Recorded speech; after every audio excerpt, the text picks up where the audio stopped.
ठाणे पूर्व द्रुतगती मार्गावरील कोपरी पुलाजवळ सिमेंट मिक्सर बंद पडल्यानं वाहतुकीचा खोळंबा. ठाणे पूर्व द्रुतगती महामार्गावरील गुरुद्वाराच्या पुढे कोपरी पुलाजवळ गुरुवारी सकाळी एक सिमेंट मिक्सर बंद पडल्याची घटना घडली. यामुळे संपूर्ण वाहतूक एकाच मार्गिकेवरून वळवण्यात आल्यानं ठाणे ते मुंबई या मुख्य वाहिनीवर मोठी वाहतुकीची कोंडी निर्माण झाली होती. घोडबंदरच्या मानपाड्यापर्यंत वाहनांच्या लांब रांगा गेल्या होत्या. या कोंडीचा फटका सकाळी कामावर निघालेल्या प्रवाशांना बसला.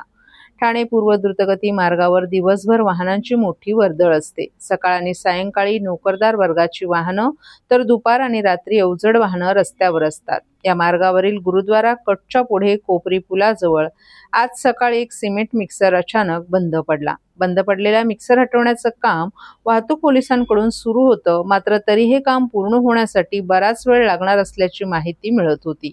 परिणामी कोपरी पूल ते कापूरबावडी आणि कापूरबावडी ते मानपाडा मार्गापर्यंत वाहनांच्या लांबच लांब रांगा लागल्या होत्या. यामुळे 10 मिनिटांचं अंतर पार करण्यासाठी अर्धा ते पाऊण तासाचा कालावधी लागत होता. विशेषतः सकाळच्या ऑफिसच्या वेळेत कामावर जाणारे नोकरदार, विद्यार्थी आणि प्रवासी या वाहतुकीच्या कोंडीत अडकले.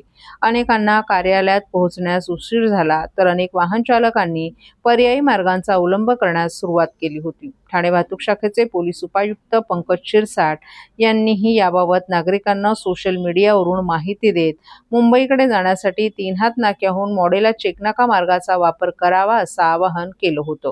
या मार्गाचा वापर केल्यास मुख्य मार्गावरील ताण कमी होणार होता. दरम्यान वाहतूक सुरळीत करण्यासाठी पोलीस आणि संबंधित यंत्रणा घटनास्थळी तैनात होती. शक्य तितक्या लवकर परिस्थिती पूर्ववत करण्याचे प्रयत्न यंत्रणेकडून सुरू होते.